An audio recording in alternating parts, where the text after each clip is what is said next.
All right, welcome to the deep dive. Today, we're going to try to give you, the learner, a superpower. Superpower. Yeah, the superpower to see right through the surface of science. Mhm. You know how it should work and see how it really does work. I like it. Let's give them X-ray vision for science. Exactly. So we're diving deep into agent-based modeling in the philosophy of science. Or ABM for short. Yeah. And it really is like X-ray vision. ABMs let us build these virtual worlds, these labs, and we populate them with agents. Agents, like secret agents.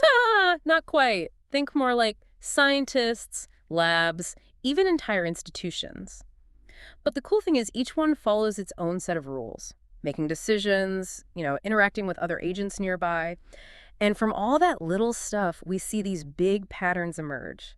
Like, think about a traffic jam. You don't really understand it by just looking at the cars, right? Right. You have to look at each driver, how they react to each other to really see what's causing the whole jam. So like a chain reaction, but with science. Exactly. And to see all that, we're going right to the source, the one you, the learner, shared with us. We're diving into the Stanford Encyclopedia of Philosophy entry on ABM in the philosophy of science. Really trying to pull out those golden nuggets, especially how ABMs help us act as philosophers by tackling some really big questions about science, questions that we could only really speculate on before. So we'll trace this whole modeling approach back to its roots, figure out what big questions it's really good at answering, then peek under the hood and see how these models are actually built. And of course, we'll share those aha moments, those surprising things that pop up when you start running these simulations, things we might never have guessed just by thinking about it abstractly. Definitely some mind-bending stuff. Okay, so first things first, ABM and philosophy of science. Where did this even come from? Was it always about scientists and their virtual labs? Well, not exactly. ABM itself, it actually took root back in the 70s and 80s, but more in the social sciences and ecology. Like trying to understand why neighborhoods become segregated or how people decide to cooperate. Oh, interesting, like those simulations of flocks of birds. Yeah, that's individual-based modeling in ecology. Same basic idea. You model individual animals or plants and their behaviors to see how the whole population changes over time. So how do we go from, segregated neighborhoods and flocks of birds to simulating scientists? That seems like a big jump. It is, but it's all about realizing that science itself, the way it works, the interactions, that's all a social dynamic too. And that can be studied from the bottom up, just like those flocks of birds. So you represent individual scientists, each with their own ways of thinking and acting, and you let them loose in this virtual world. And researchers from all sorts of fields started to see the potential. Sociology of science, organizational studies, meta-science even. But then how did philosophers get involved? What was so appealing about ABM for them? Well, philosophers had already been wrestling with this big question, right? How can a group of scientists, each doing their own thing, actually manage to push our understanding of the world forward?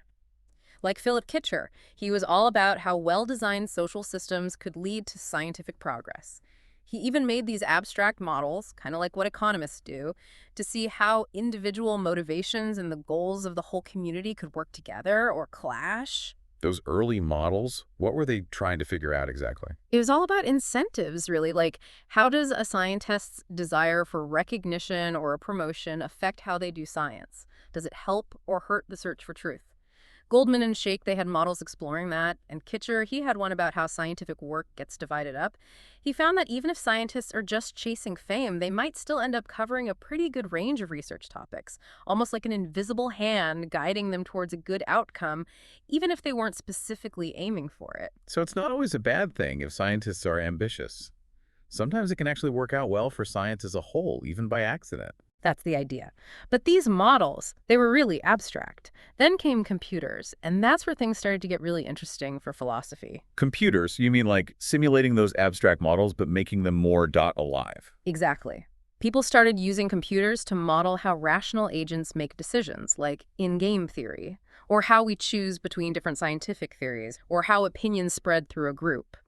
And some of that early work, it was already using agent-based approaches, like cellular automata for the prisoner's dilemma, or those models where agents update their beliefs based on who they talk to. Okay, so we have those abstract models, then early computer models using agent-based ideas. But then came actual ABM for science itself, right? Yes. And first, it actually happened outside of philosophy.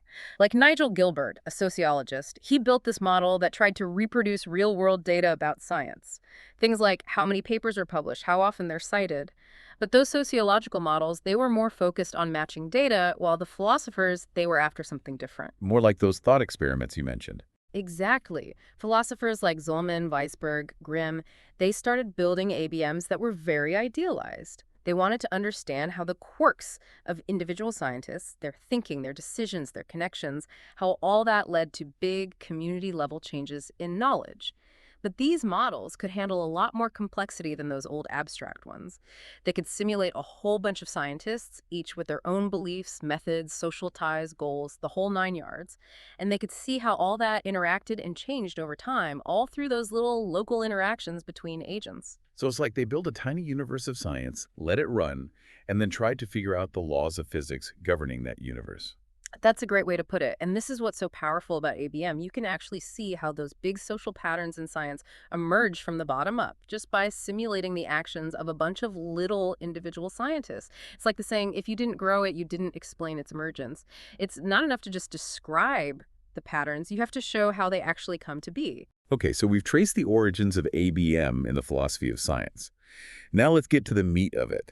What are those big philosophical questions that researchers are using these models to tackle? What's the why behind all this virtual science? It really boils down to wanting to get a grip on questions that are just super hard to study any other way, especially those that have to do with the social side of science. And one of the biggest areas is theoretical diversity. Like, we know it's important to have lots of different theories being explored at the same time, but how do you actually make sure that happens? How do you get the right balance? So not just diversity for diversity's sake, but figuring out what kind of diversity actually helps science move forward. Exactly. Philosophers from Mill and Kuhn to Feyerabend and Kitcher, they all talked about this. But then the question becomes, how does a scientific community actually get to that sweet spot, that optimal level of theoretical diversity? And one way to look at that is through incentives, like what motivates individual scientists to explore new ideas. Right. So it's not just about having a bunch of brilliant minds. It's about making sure those minds are pointed in the right directions. And that's where things get interesting. Because Kitcher, he proposed this really counterintuitive idea. He said, what if the things we think of as potentially bad for science, like the desire for fame or fortune, what if those actually play a positive role? Like by pushing some scientists to go against the grain and explore less popular ideas. So it's like a little bit of ambition can actually be good for science because it shakes things up. That's the idea. But it's not that simple, of course. We also have to think about Merton and Hull's work on how science rewards people for discoveries. The priority rule, they call it. First one to the finish line gets the prize. And that definitely motivates people, but it can also cause problems. Like everyone just piles onto the same trendy research, ignoring other, maybe more important but less flashy questions. Exactly. Or what if the priority rule ends up rewarding people who are better at networking or self-promotion than actually doing good science? Or what if it pushes people to rush their research and cut corners?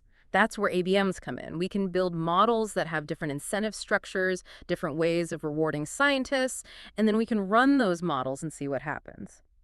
Do different incentive systems lead to different levels of theoretical diversity? Do they affect the quality of the research, the speed of discovery, the overall progress of science? ABMs let us experiment with these different possibilities in a way that we just couldn't do in the real world.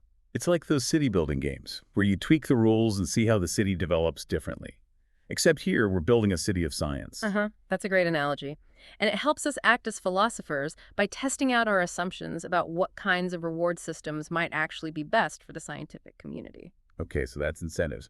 What about the other big theme you mentioned, the connection between theoretical diversity and the communication structure of science? Right. So it's not just about what motivates scientists, it's also about how they talk to each other. How does the way information flows through a scientific community affect the kinds of ideas that get explored and developed? Like, if everyone's in their own little silo, they might all be reinventing the wheel, right? But if they talk too much, they might all end up thinking the same way and miss out on new perspectives. Exactly. And that's where network epistemology comes in. It's all about looking at how the structure of communication networks, who's talking to whom, how often, about what, how that shapes the way knowledge gets created and spread. Like, think about those network diagrams you see. There's the cycle where everyone just talks to two other people, like a chain. And then there's the wheel where one person is in the center, connected to everyone else. And then there's the complete graph where everyone is connected to everyone else, like a giant web.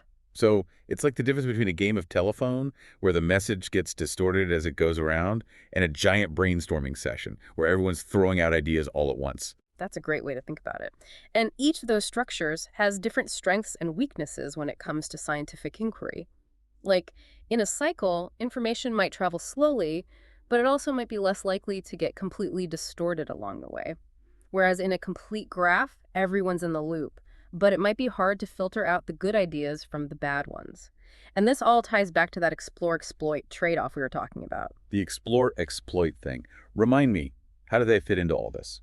Imagine a scientist is trying to find a new treatment for a disease. They could stick with a tried and true approach, one that they know has a decent chance of working, or they could try something totally new, something that might be a game changer but also might fail completely. That's the dilemma.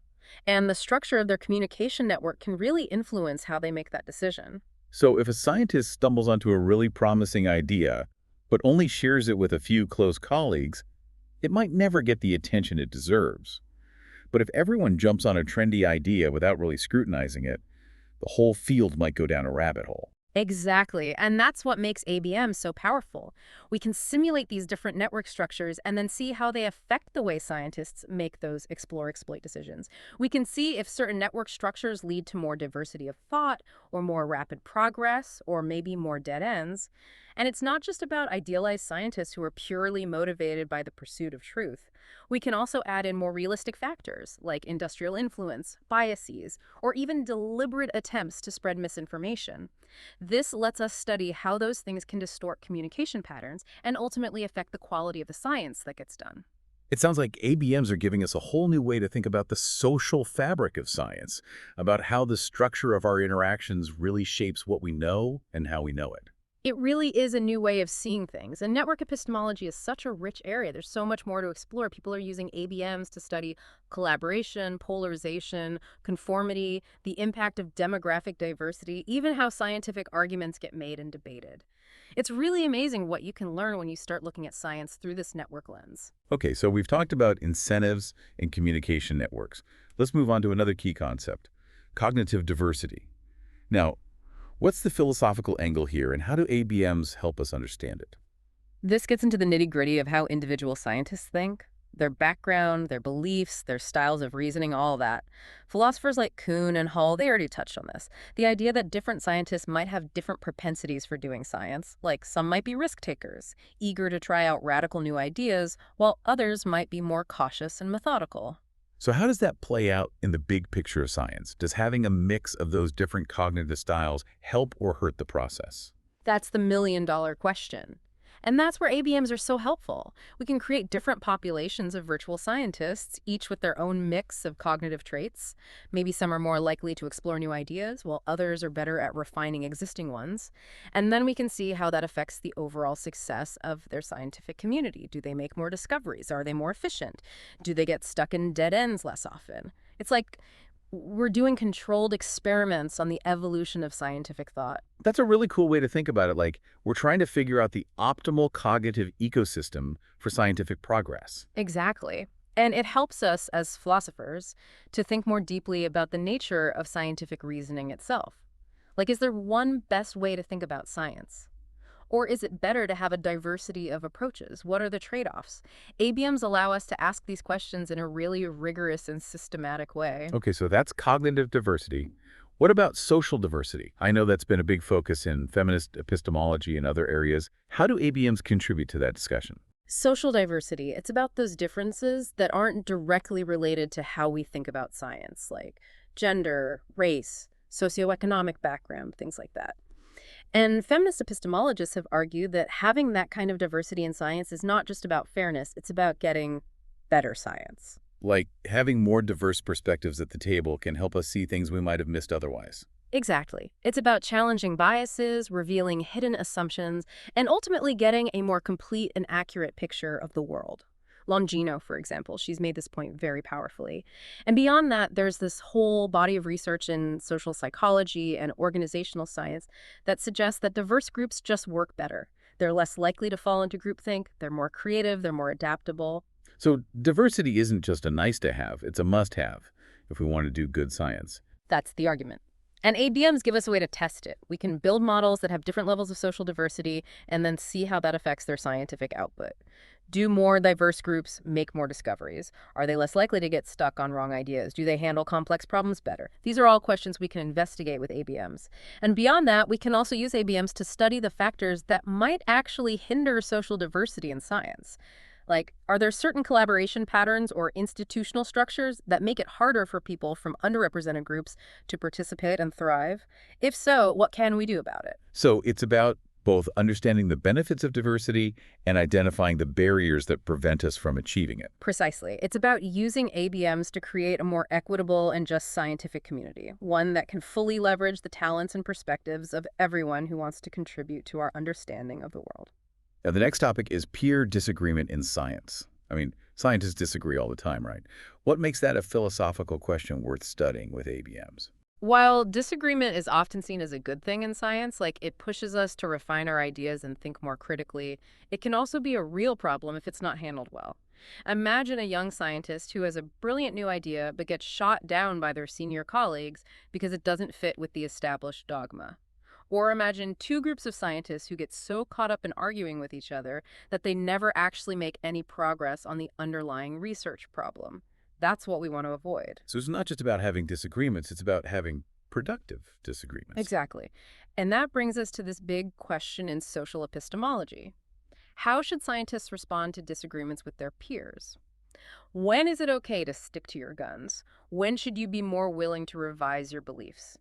There are different philosophical camps here, some advocating for more conciliation in the face of disagreement, others for more steadfastness. And ABMs give us a way to test out these different approaches and see what actually works best. Like, we can simulate different communities of scientists, some who are more open to changing their minds, others who are more resistant, and then see which ones are more successful. That's the idea. And it's not just a theoretical exercise. It can have real implications for how we think about scientific debate and how we design systems for evaluating and funding research.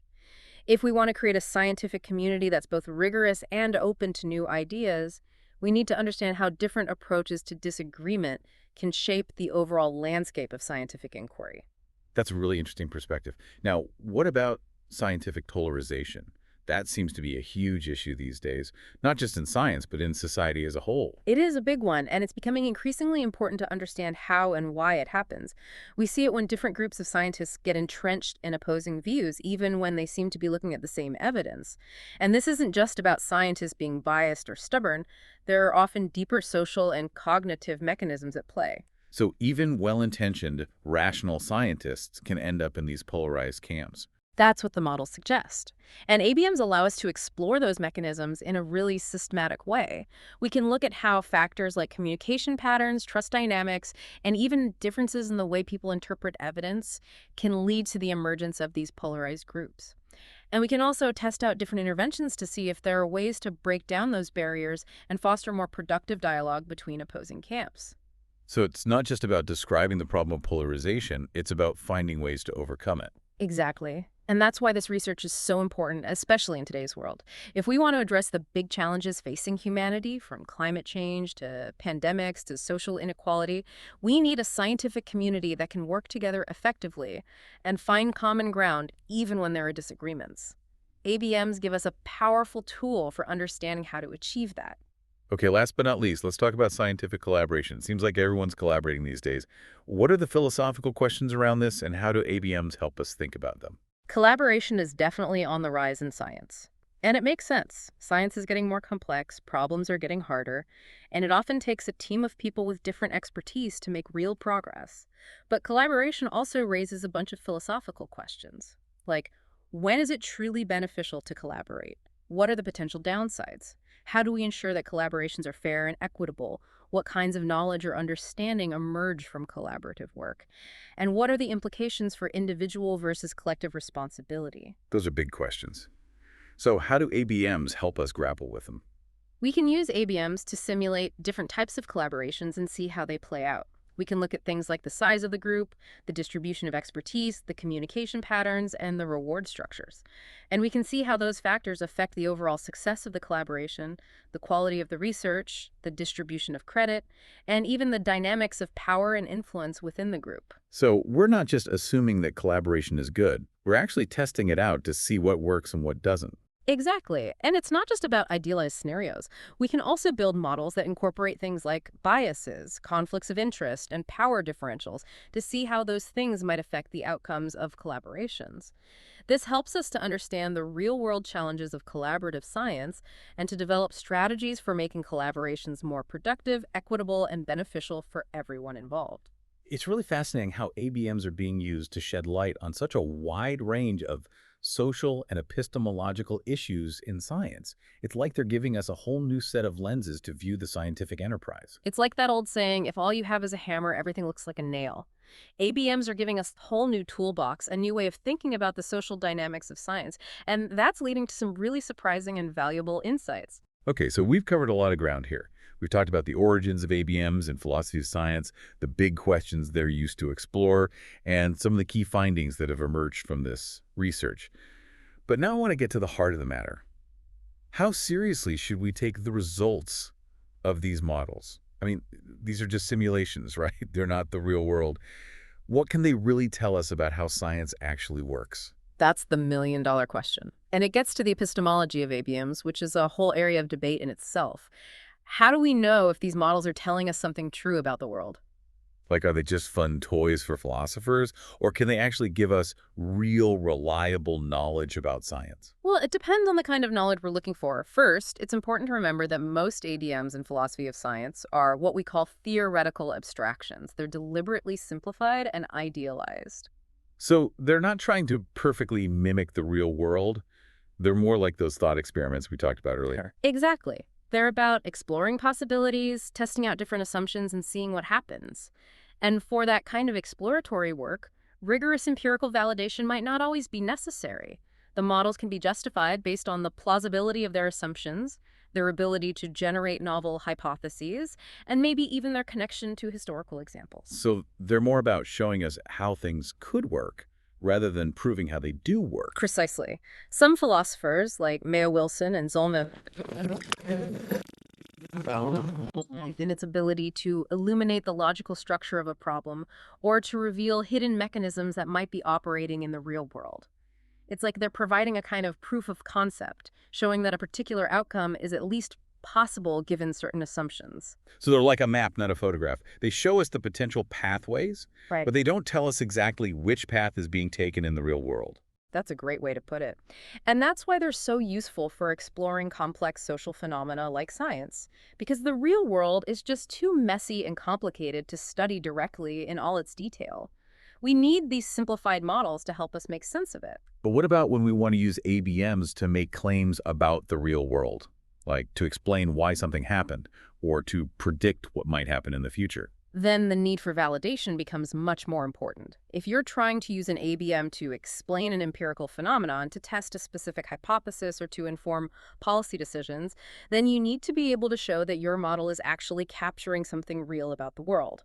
And that means carefully considering the assumptions that go into the model, testing its predictions against real-world data, and ideally comparing it to other models that have been validated. So it's not enough to just build a model that looks cool and generates interesting results. You also need to do the hard work of connecting it back to reality. Exactly. And that's where things get tricky.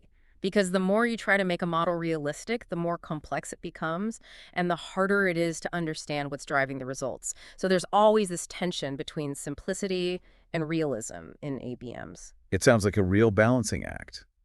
And that brings us to the concept of robustness analysis, right? Yes, robustness analysis is all about testing the limits of a model. Like, how sensitive are the results to changes in the assumptions, the parameters, the structure of the model? If you tweak things a little bit, do the same basic results still hold up? or do they fall apart? So it's like stress testing the model to see how much it can handle before it breaks. Exactly. And there are different types of robustness analysis. You can test the sensitivity of the model to changes in the input parameters. You can see if the results are consistent across different versions of the model. And you can even compare the results to those from completely different modeling approaches. And the more robust the findings, the more confident we can be that they're actually telling us something meaningful about the world. That's the idea. And it also helps us to understand the limitations of the model. Like, under what conditions do the results break down? What are the boundary conditions of its applicability? These are all important questions to consider when interpreting the findings from ABMs. And that ties into the idea of looking at a family of models, right? Rather than relying on the results of just one model, we should try to see if similar patterns emerge across a range of different models that have been independently developed and validated. Exactly. The family of models approach is all about looking for convergence of evidence.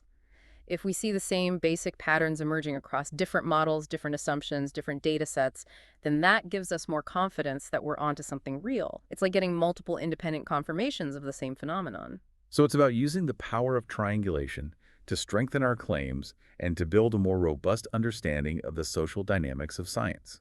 Precisely.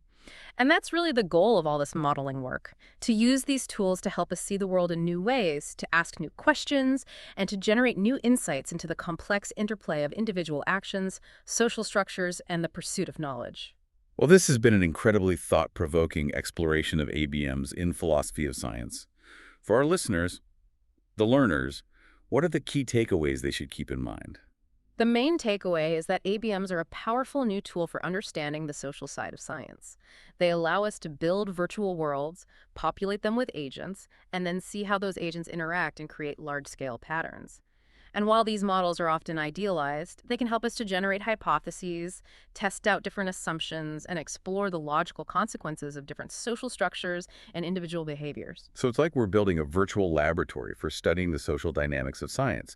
And that laboratory is giving us all sorts of new insights that we might never have had before. Exactly. And these insights are not just theoretical. They can have real implications for how we think about scientific practice, how we design scientific institutions, and even how we communicate about science to the public. And you mentioned some exciting directions for future research in this area. Absolutely. One of the big frontiers is the integration of ABMs with empirical data. Like, can we use real-world data to inform the assumptions of our models and to validate their predictions? Another frontier is the use of artificial intelligence, machine learning, and natural language processing to create more realistic and sophisticated models of how scientists think, interact, and learn. It sounds like there's a whole new world of possibilities opening up. There is. And for the learners out there, here's a final thought to chew on.